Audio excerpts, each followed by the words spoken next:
Hello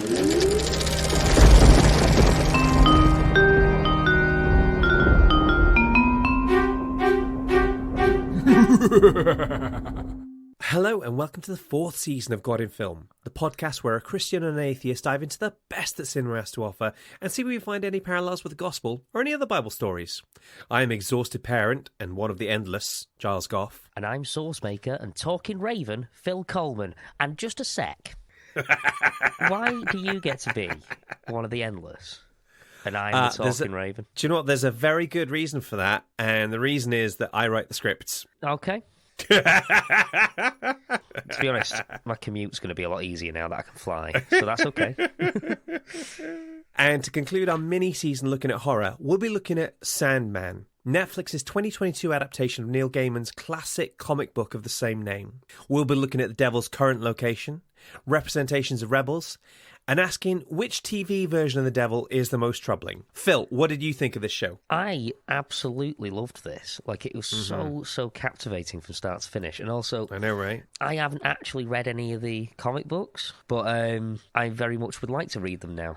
It was just so entertaining, and I love the idea that all these different facets of humanity and reality each have basically this overarching person, thing, entity that just goes, I created that nightmare, or I created that dream, and you just, like, you've got someone to blame.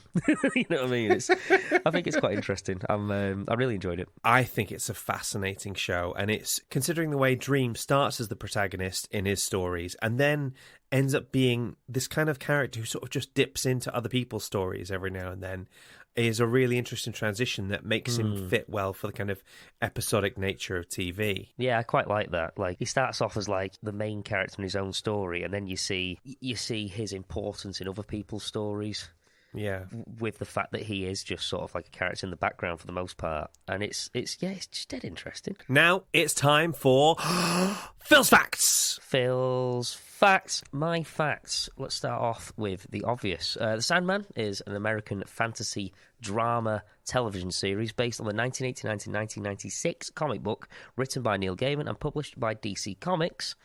And it tells the story of Dream / Lord Morpheus, the titular Sandman. In the first chapter, just after Dream is captured in 1917, this is in the show, several cases of dream disorders happen around the world, which later are named as encephalitis lethargica. This is historically accurate. From 1917 to 1928 in the UK and other parts of the world, people suffered diverse dream disorders. The symptoms were high fever, headache, lethargy, sore throat, double vision, and delayed physical and mental response, sleep inversion, and even catatonia. If the case was severe enough, patients might enter a coma-like state. It was first named as encephalitis lethargica in 1917 by Austrian neurologist Dr. Konstantin von Economo, which is a top name. Isn't it just? 10 out of 10, 12 out of 10 name. Did they ever find out the reason for it? The cause of the disease was never found. Yeesh. It's very clearly, well, we know what it was. It was Dream of the Endless, you know what I mean? Like, yeah, obvs. I mean, like, I don't know why they didn't just, like, go to Roderick Burgess and be like, look, lad, look, Rod, that fella, he's not a fella. Neil Gaiman took inspiration from many of his favourite musical artists when designing characters in The Sandman. And this is going back to the graphic novel for a moment. Desire was based on Annie Lennox. Delirium was based on Tori Amos, and Dream was based in part Robert Smith from The Cure, and also a younger version of Gaiman himself.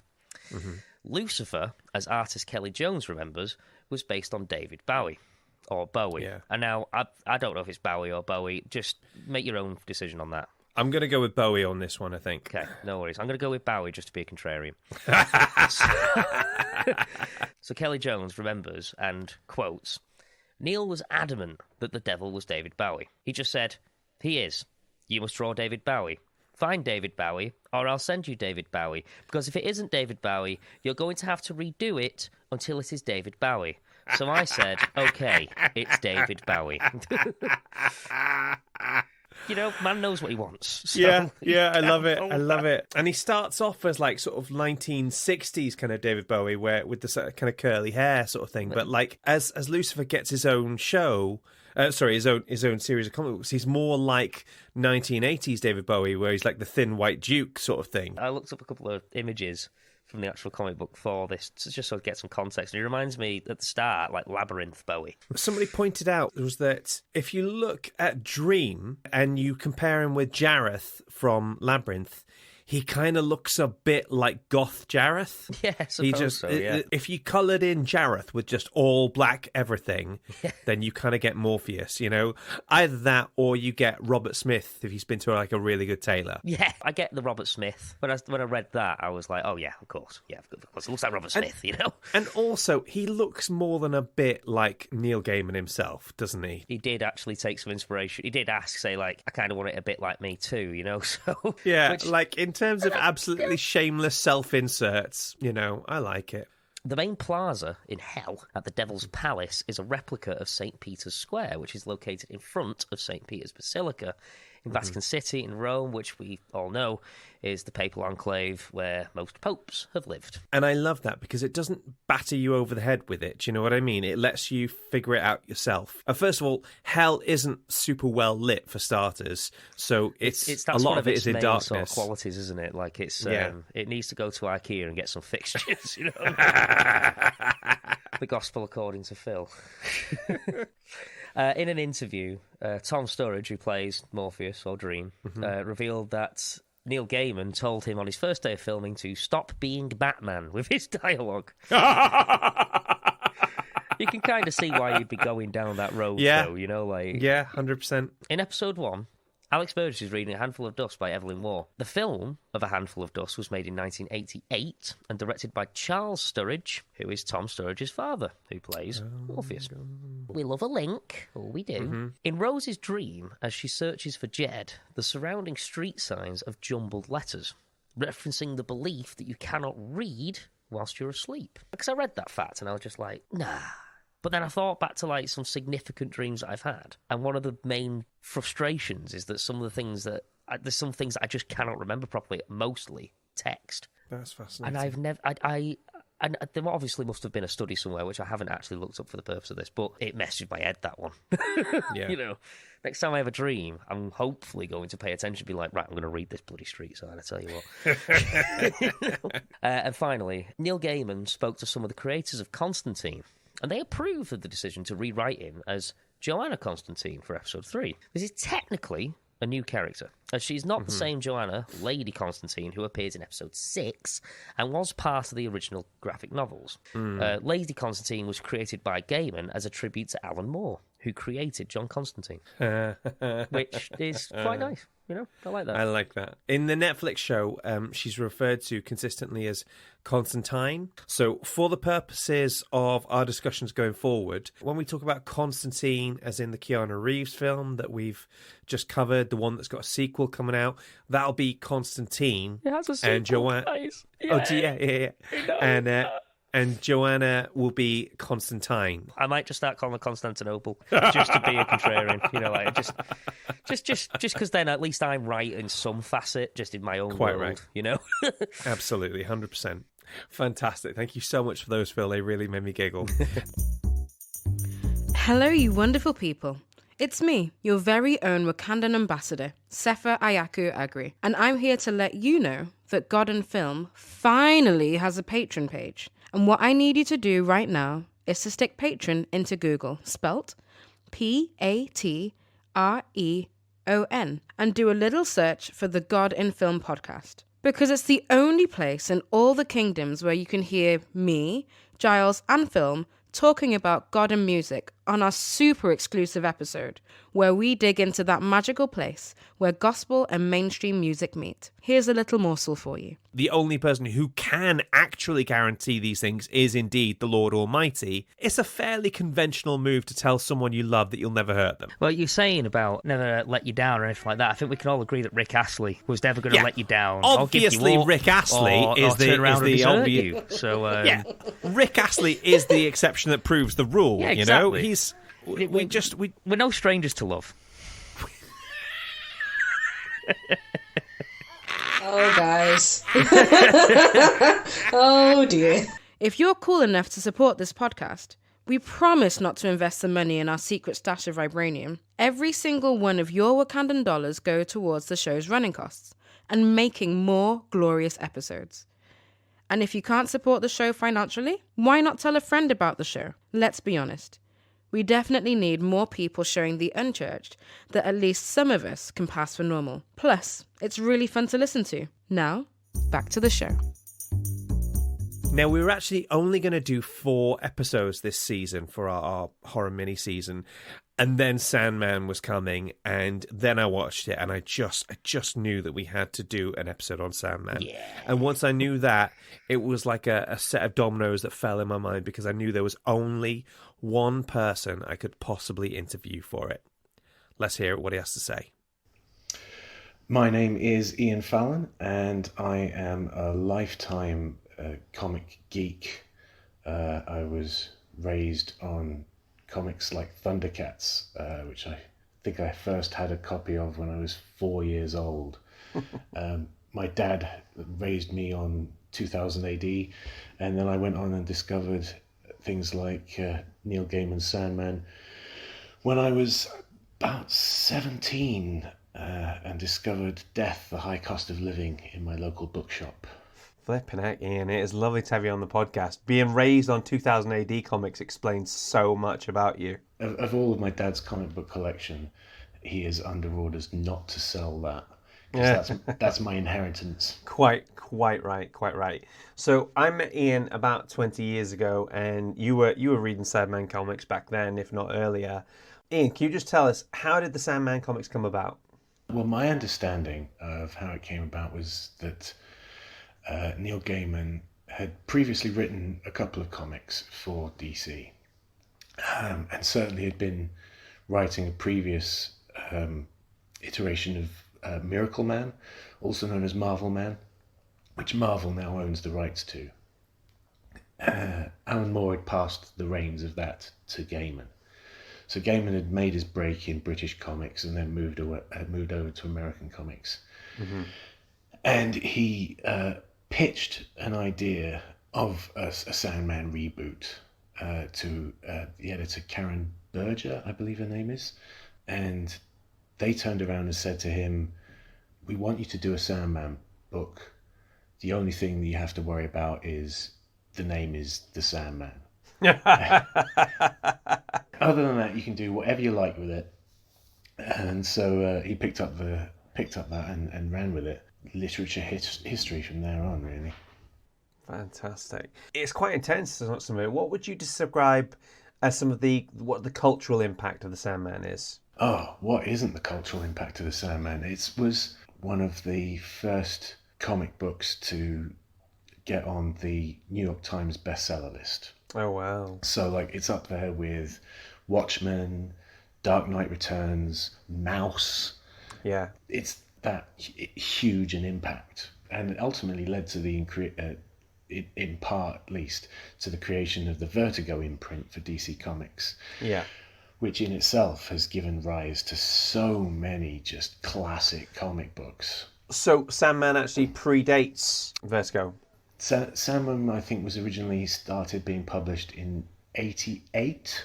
Mm-hmm. So that's 2 years after Watchmen, if I'm getting my timeline correct. So it was still published by DC Comics with their "for mature readers" label on it. And then in the early 90s, I think when it got to issue 45, 46, around that kind of level, that's when they launched Vertigo. And Vertigo launched with Sandman and Swamp Thing and Hellblazer. I think those all kind of migrated from the DC Comics imprint to the Vertigo imprint. Yeah. Along with those, it launched things like Transmetropolitan by Warren Ellis, The Invisibles by Grant Morrison, just Why the Last Man came along. All of these huge Preacher by Garth Ennis, huge comics, real cultural touchstones as far as the comic book world goes. Yeah. And then Sandman was there before Vertigo, and if it wasn't for Sandman, it probably wouldn't have taken off. Because it's quite weird in early on in Sandman when at one point apropos of seemingly nothing, he just goes to the Justice League Tower, and there's Batman sort of floating around in sort of flashbacks and things like that. It seems very incongruous, you know? Yeah, yeah, absolutely. It's one of those things that whenever I pass the Sandman comics on to a friend to go, look, if you haven't read this, you have to read this. It's one of those things that I always go, look, the first trade paperback is gonna be hard going because the artwork it's not bad, but it's a bit rough and ready. It's not as polished as you'd expect, especially given when you compare it to the later volumes. It's hard to look at, but also it implies, because it's connected to the DC universe, it implies that you're going to have to be like familiar with all of these characters, with all the big backstory that tends to go along with a lot of superhero comics. Yeah. That's one of the big things that a lot of people get put off by when it comes to comic books is there's so many years of superhero lore that you're almost expected to know about before you can even start reading. Do you know what? I've been trying to introduce my wife Claire to comics at the moment, and finding an on-ramp is difficult because it's and we all have this, and as kids we just adjusted to it, and as adults you're more inclined to go like, I'll try something else. I'm so glad what you said about the artwork, because firstly the covers really put me off because of how dark and scary they were. I thought, being an X-Men fan, you know, Jim Lee, Adam Kubert, Andy Kubert, that sort of thing, that was my level. And then when you actually open the comic books, and it sort of borders on this like cartoonish grotesquerie. My actual way into Sandman was the audiobooks with James McAvoy as Morpheus. I've not actually listened to those, but I've heard that they're very good. Yeah, Kat Dennings' death is really quite something. Outstanding. So obviously the TV series, the Netflix TV series came out in August, and it was absolutely universally critically praised. But there were some controversies about it, probably before it came out. Could you enlighten us on those? I mean, the big ones, as far as I'm aware, are the noisy pockets of the internet. I don't want to say trolls, because I mean I don't think a lot of them are actually trolling in order to get a rise. I think a lot of them are genuinely a little bit closed-minded about things. And these are probably their genuine opinions, but like I say, they're being closed-minded about it. It's things like, not to put a finer point on it, the race of some of the casting choices rubbed people up the wrong way. And to prejudge a show just because a person in the comic was white but in the show is going to be black, it's not a good look. It's not. You do think you might be on the wrong side of history when you're making those kind of points. You do. But obviously, with the rise of the alt-right in the mid 20-teens, these people have a larger voice than they used to. Yeah, definitely. The thing that lends it a real legitimacy is the fact that Neil Gaiman is so involved, and also he is so much more likely to pick fights with trolls, and he shuts them down, and it really is quite delightful to watch. He's not shy about it, and obviously a very eloquent man, especially when he can pick his words in advance by writing them down. Listen, Ian, thank you so much for taking the time to talk to us today. I really appreciate it. It's absolutely my pleasure. So, Phil, that was Ian Fallon. What did you think? He seems like such a gentle soul. You know what I mean? Like, he just seems like such a nice dude, and I'd love to talk comic books with him. He just sounds really nice.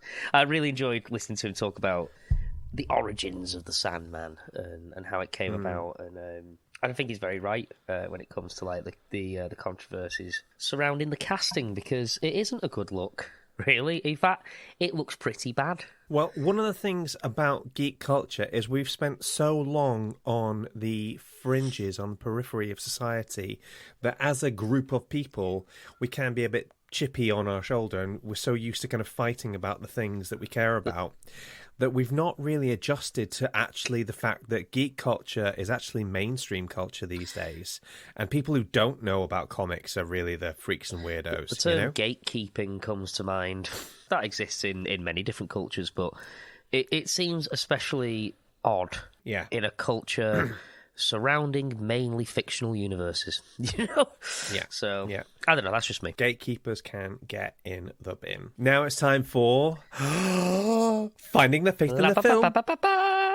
I thought I'd do it proper this time. And I appreciate that. Let's go out strong. We'll go you know? classic. One of the things I enjoyed was how quick and easily Neil Gaiman manages to make this into Christian Bible fanfic without barely pulling a muscle. There's a lot of times when you're watching fantasy stuff, and even if it's mentioning demons or devils or hell or rest of it, it still will dance around the actual subject of God. And in this, they managed to do it so beautifully in episode 4, where Dream says to Matthew the Raven, as they're walking through hell, saving only the Creator, Lucifer is perhaps the most powerful being there is. And right there, in just one line, we have an oblique reference to the existence of God, and that, quite frankly, is good enough for me. Yeah, it's like, God exists, okay, bye. You know what I mean? Like, that's basically all right, it. okay, yeah, well, fine. There's a similar experience in Supernatural when you're like, oh my God, God's here! Yay, I know that guy! I like the fact that God's just like, I remember, I met him once, I saw him in Tesco's. Lovely fella. Oh, come on. If God shops anywhere, it's the Co-op. I don't know. I mean, Co-op's a bit spenny, innit? Like I do. Okay, got a bit of a brain twister for you. Where is the devil? With my sort of juvenile, this is how I thought when I was a kid hat on, underground. that was like my first thought. Is like, he's somewhere near the Earth's crust. Like somewhere under the Earth's crust, near the centre. Yeah. It's dead on. So a common belief is to think that Satan and his angels are currently in hell. But interestingly, the Bible does not teach that at all. He's not in hell. It's not in hell. In fact, there's some query as to whether anybody's in hell at the moment. So I'm going to read one section for you from Revelation, that crazy wackadoodle book. Oh, we love to see Revelation. it. We love to see it. I will be glad when this series is done and I don't have to quote from the book of Revelation quite so much. Would you say it'd be a revelation? I would say that once our horror season is done, we're going to have a hugs and puppies season so that I can just focus on all the nice things about Christianity, because I feel like I need that to cleanse the spirit. Do you know what I mean? Pets? Okay, anyway. God in God hugs. in hugs. Why not? Yeah. Sorry, I digress. Anyway, so there's this one section, Revelation 20, verses 1 to 3. And I saw an angel coming down out of heaven, having the key of the abyss and a great chain in his hand. And I saw an angel coming down out of heaven, having the key of the abyss and a great chain in his hand. And he laid hold on the dragon, the old serpent, which is the devil and Satan, and bound him for 1,000 years, and cast him into the abyss, and shut it, and sealed it over him, that he should deceive the nations no more, until the 1,000 years should be finished. After this he must be loosed for a little time. I never quite worked out why the devil gets sort of bound up for 1,000 years, then he gets to come out for a little bit, like a sort of day release program, and then he goes back into hell. I really didn't quite figure that out, but okay, whatever. I mean, he is the devil. He's a cheeky chappy, isn't he? So if you remember from our Constantine episode, it kind of suggested that Satan presently has access to God. Do you remember in the really early on in Job, there's that scene in heaven? Now, it came to pass on the day when the sons of God came to present themselves before the Lord, that Satan also came among them. Do you remember that bit? Yeah, he just sort of just turns up and just like, right, okay, I'm here. And it's weird because it doesn't seem to present itself as abnormal. It seemed like that's just a regular thing. And now that might suggest that Satan's home, for want of a better word, is the heavenly realm, or a heavenly realm somewhere that's kind of in sort of heaven adjacent, like heaven adjacent, like he's like if heaven's Manchester City Centre, he's probably somewhere in Gorton. Do you know what I mean? Like, yeah, that sort of thing. And for me, I struggle with that interpretation because, as I understand God the Father, he can't be around anything impure. He can't. If he's perfect, then everything in his presence has to be perfect. So if you are the absolute opposite of that, then you just literally can't be around him. That's how I understand it. So the idea that Satan pops by and has regular chats just doesn't seem consistent to me. So the way I reconcile that section from Job in my head is I tend to think of Job as a parable. We talked about the idea that it seems quite different from other books at the time. It feels more like a parable than lived history. But if anyone wants to disagree with me and has a compelling argument, I am all ears. You talk about like, you can't have anything impure around God. Where does that leave Yeah. us? I'll get into that very, very quickly. So obviously, Jesus comes to Earth. The Holy Spirit comes to Earth. God doesn't come to Earth because you can't really fit him in it. Does that make sense? I've always imagined him being a really big man. So, like... Yeah, a bit, absolutely. You're like one of the Titans from Attack on Titan, but with skin. Like... Takes up 3 seats on the bus kind of deal, you know? So the idea is, and I can't remember if we've talked about it in the past, but the idea is that when Christians go to be with God, that any parts of you that are impure gets burned away. And the only thing that's left is the things you did for God, the way you try, the godly parts of you are the only parts left. Does that make sense? Yeah. Hang on, what am I saying? That barely makes any sense to me, but that's what we're told. It makes sense if that's what you believe in, then that is it. You know, that's how it's written. Yeah. That in that way, it makes sense. Obviously, as an atheist, I'm like, wow, what? But, you know, that's just me. I tell you, at some point, we're going to do some episodes just purely on heaven and just try and see what we can get our heads around in that and see how we get on. Sounds quite interesting. Yeah, I mean, if nothing else, be more cheerful. Yes, you know? I mean, yeah. So, Scripture also says that Satan is also active upon the earth. And this is something that makes a lot more sense to me. There's a line in 1 Peter 5, verse 8. Be sober, be watchful. Your adversary, the devil, as a roaring lion, walks about, seeking whom he may devour. That makes sense to me because that the devil is not actually in hell, but is on earth. And to be honest, just briefly skimming the news is enough for me to think that this theory makes sense. You're not wrong there. Like, my personal headcanon is that the devil actually resides in Stockport, but I'm aware that this is a minority I feel view. as though that's more that is very much Gilesian headcanon than it is actual actual faith-based reality. Stockport knows what it did. Okay. That's all I'm going to say. Stockport, I like you. Somebody had to, Stockport. So let's look at the name, Lucifer Morningstar. That's what struck me as a bit odd. Anything about that jumps out at you? I guess Morning Star. Like, Morning Star sounds the beginning of something, or like the... I don't know, it sounds more positive than it does negative. And if you think about it, if you think of him as an angel originally and being the best and the brightest and the most wonderful of the angels, being called the morning star makes sense. When the planet Venus is still visible in the morning, it's sometimes referred to as the morning star. And that fits for a character who shone brighter than all the other angels. But you know what Lucifer translates as, right? I feel like you might have mentioned this to me before, but I cannot recall right now. Lucifer literally translates as morning star. So he's Morning Star, Morning Star. Yeah. That's like that's like Neville, isn't it? You know, the footballer. Like, this is like River Avon or Gobi Desert. You know, where people have taken the word for something like naan bread. You know, that's just bread, isn't it? Yeah, exactly. And I thought there must be a reason that he's done this. There must, but I looked through. I couldn't find a reason on the internet. And Neil, if you're listening, just let us know what you were thinking about that one, because it just seems an odd choice. Do you know what I mean? I think maybe what Neil was thinking was just like, damn, that sounds cool. You know what I mean? Like, yeah. I wanted to have a think about like pronouns that are used as well, because I think that's quite significant here. All right. So Neil Gaiman obviously courted controversy, as we've said, from some sections of the fandom. And by sections of the fandom, I mean tiresome little man babies who objected to Gwendolyn Christie being cast as Lucifer on the basis that Lucifer has largely been portrayed as a man. Now, this overlooks the fact that angels and gender has always been a bit of a slippery subject. Are they male, female, neither, both? The answer isn't super clear. If you've ever seen a drawing of a biblically accurate angel, they look like a load of eyes, a load of rings, and a load of wings. If anything, they look horrifying. And we've mentioned this before plenty of times, but like, the fact that they're just like, but why is Lucifer played by a girl? It's because rules are moot.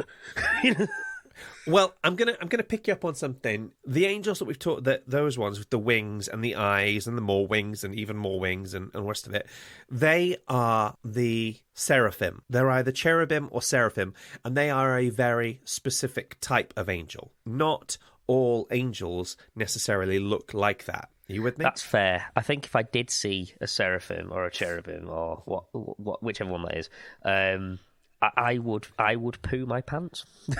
Yeah. Now, if I saw one In that the looked sa- like a man, I'd be like, oh, right, it's Dave. But, like...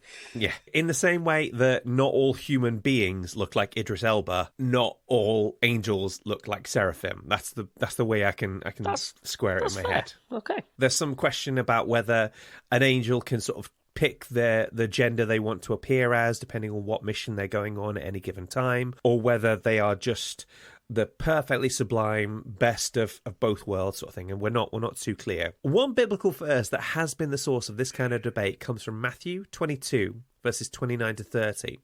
So Jesus is approached by the Sadducees, okay?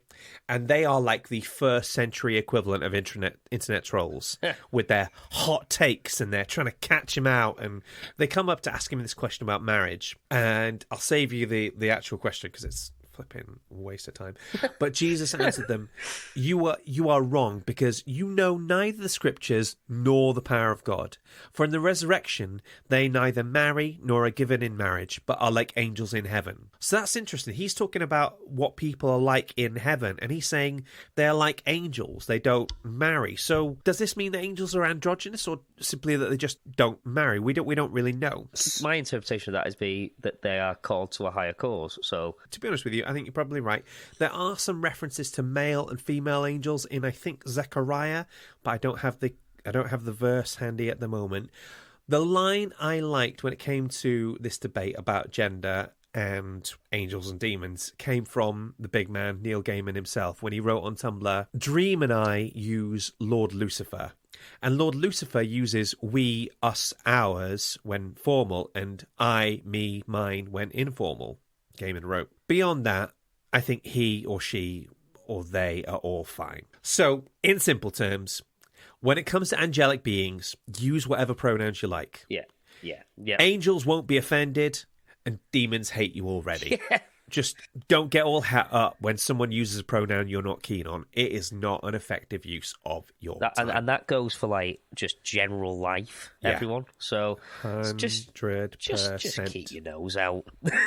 Basically, it's none of your business anyway. So Use whatever pronoun is going to make that person feel loved is the system I work to, and it seems to have worked out so far. I can subscribe to that. So now we're going to talk about Lucifer as portrayed as like a rebel. Okay, and this is a slightly tricky one. Now, we've known since the Bible that Lucifer rebelled against God. Ever since, Lucifer has been tagged with, amongst others, the label rebel. But this word has kind of caused problems for us over the years. Let me try and show you what I mean. When I ask you to think of a character in fiction, who comes to mind when I say the word rebel? Han Solo. Do you know what? So close. I could have. I wrote down what your response would have been. I had my fingers crossed that it was going to be Princess Leia. Oh, that is very close.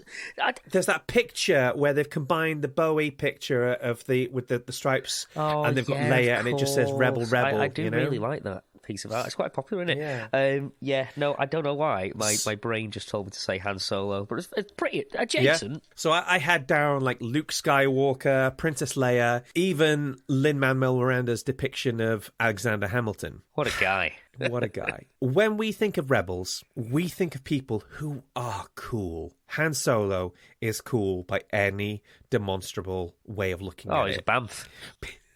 People who can think for themselves, people with an independent spirit, that sort of thing.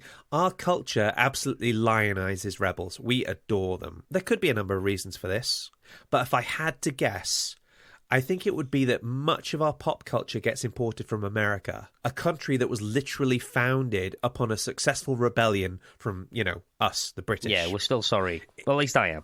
Yeah. If the Americans... I talk about it like I was there, if the Americans hadn't won their independence, then it's probably a safe bet to assume that the depictions of rebels coming out of Hollywood may be much less glamorous. Americans would also have free healthcare as well, so, I mean...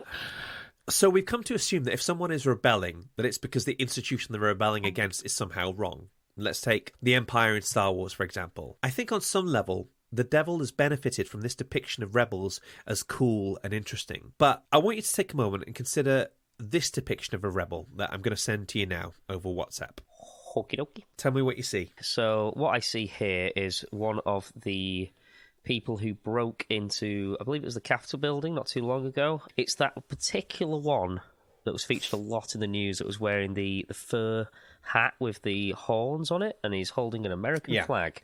So that guy is Jacob Anthony Angeli Chansley, who was among the Trump supporters who tried to stop Congress from certifying the 2020 presidential election on 6th of January. The 34-year-old became one of the most recognizable figures from the siege after being pictured wearing horns and a bearskin headdress with a US flag painted on his face.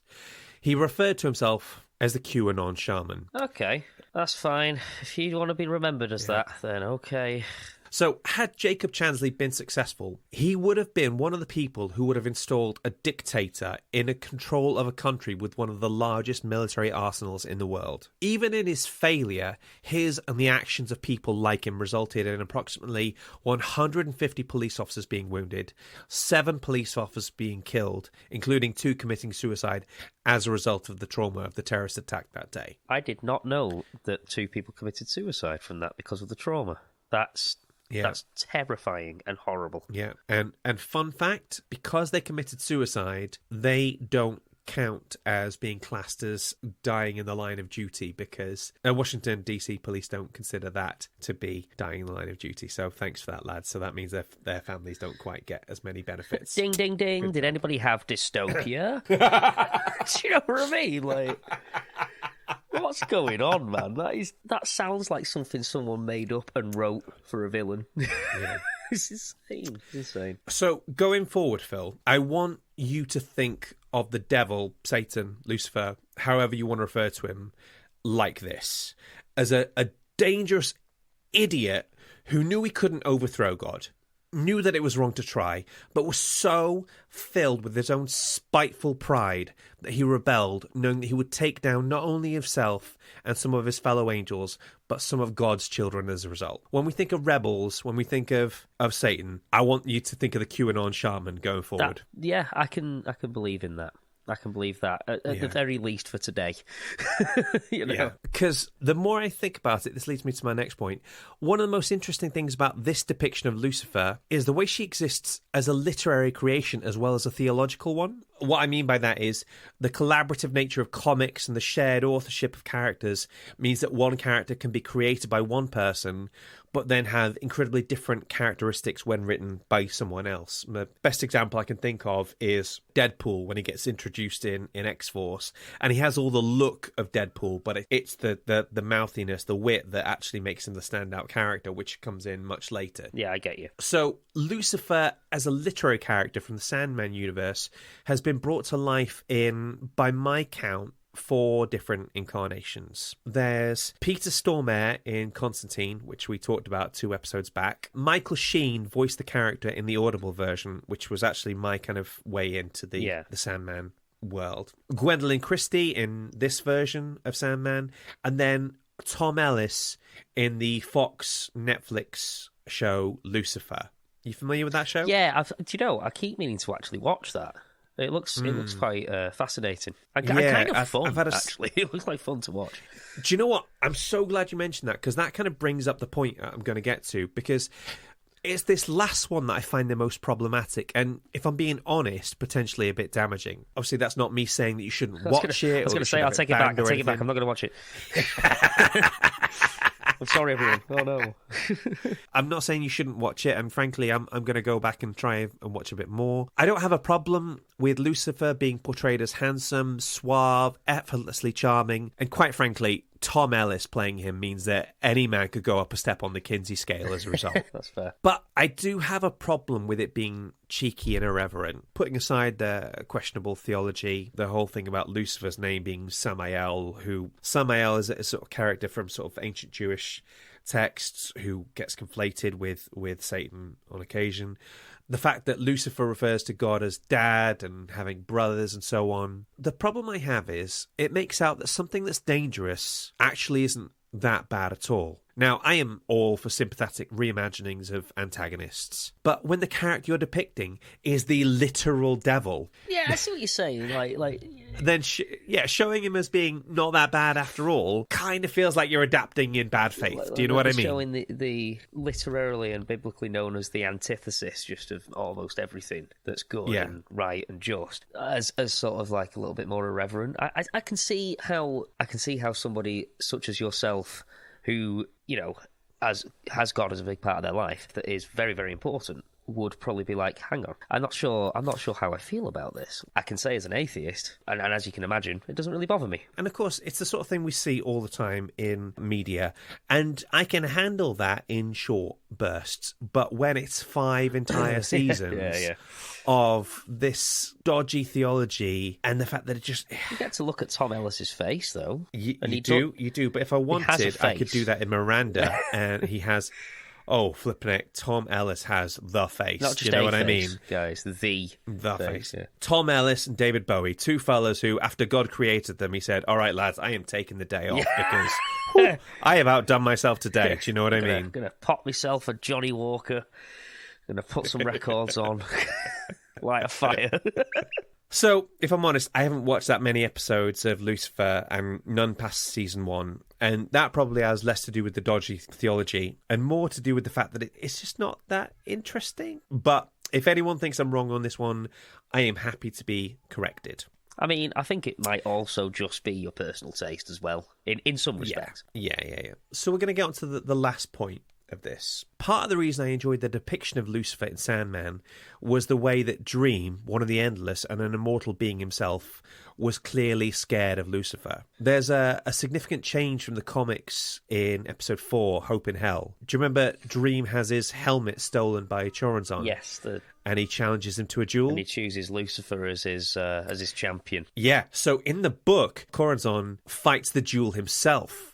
But in the TV series, Corazon nominates Lucifer as his champion, and you can see that moment where Dream's face just falls. It's almost imperceptible, and it's definitely there, because he knows that this is a challenger who can quite conceivably defeat him. Tom Sturridge there just acting the living crap out of it as well. Like that whole 100%. sequence is just delicious. Like that. It's almost like a battle of wits, but like made real. It's so cool. It's so bloody cool. Yeah, it's really well done. So I enjoyed that because, as I've stated, I think the devil should be portrayed as a fearsome character. And when I say that, I mean not like someone whom you should be crippled with fear by, but someone you should never underestimate or take for granted. Like fire, you know? Like, that's a good way of I'm not putting scared it. of fire, but it could kill me. That I'm not hurts. going to mess around with it. You know, I'm not going to go out of my way to sort of mess around with that sort of thing, you know? Sure. So what I really enjoyed, though, was after Dream won the duel, there's this brilliant line where he's like, all right, thanks, got my helmet, I'll be on my way. You've been really honourable. Thanks for that. And then Lucifer responds and she says, honourable? You choke. Surely the million lords of hell stand arrayed about you. Tell us why we should let you leave. Helmet or no, you have no power here. After all, what power could have dreams in hell? And then Dream responds with this delicious line. He says, you say I have no power here. Perhaps you speak truly. But to say dreams have no power in hell, tell me, Lucifer Morningstar, what power would hell have if those here imprisoned were not able to dream of heaven? I love that line. That was. I remember seeing that line, and I was just kind of like, oh. Because you could tell it really stung Lucifer. It really just stuck the knife in there, and it struck me that what has to be the most painful thing for those in hell must be the regret. The knowledge that they could have avoided being there and that they'd give anything to get out. But on some level, they chose it. And Lucifer in particular feels the pang of remorse at what she did and desperately wants forgiveness. But unlike you or me or any living human being, she can't do anything about it. No, she's the morning star. Well, or he, or they. Let's go with they. There was some fantastic acting in that scene. That was. That's all I'm going to say. I would say that was probably like one of my top 3 scenes in the whole thing. You know, it was brilliant. Definitely. And that wraps up my Finding the Faith in the Film section. Woo! Yay! And also, Fantastic. Listen, ladies and gents, if you've made it this far, thank you so much for joining us on this little bizarre little journey. And I'm quite happy to put horror to bed now, and we will probably never come back to this particular topic. I'm never sleeping again, so, that's just me. How about you join us in a few months' time when we have our Christmas special? I'm not going to say what it is, but it's definitely A Miracle on 34th Street. Oh my gosh. Hang on. No. And that'll be a lot more cheerful, I promise. In the meantime, thank you so much for joining us. If you would like to hear more bonus content from us, you can subscribe to Patreon and hear our God of Music episode, which, is pretty I would awesome. even go as far to say that it doesn't suck. Do you know what I mean? Like, it does not not suck. It's great. 100%. We will see you soon. Phil, have you had a good time? Absolutely, man. I adore horror. It's nice to be able to do a little bit of a deeper dive into the genre, and also with that container of faith as well. I think it's made it quite interesting to see how faith and horror go hand in hand in a lot of ways. Awesome. Okay, guys, we will see you at Christmas. Bye. God in Film is hosted and created by Giles Goff and Phil Coleman. Mixing by Phil, editing by Giles. Our logo was designed by Julie Walsh. And our theme tune was composed by Rick Lee. Waffle editing by Natalie Miniker. God in Film is a Dash production. Please rate and review, unless it's a 1-star, in which case, tell Phil by summoning the Lord of Dreams. Ask permission to walk through the dream world until you get to Phil's unconscious mind, where you can tell him that his points are too esoteric and Giles' biblical knowledge is too shallow. Really stick the knife in. But remember, the Dream Lord won't help you unless you have something to bargain with. But thankfully, some nice jammy dodgers should do the trick.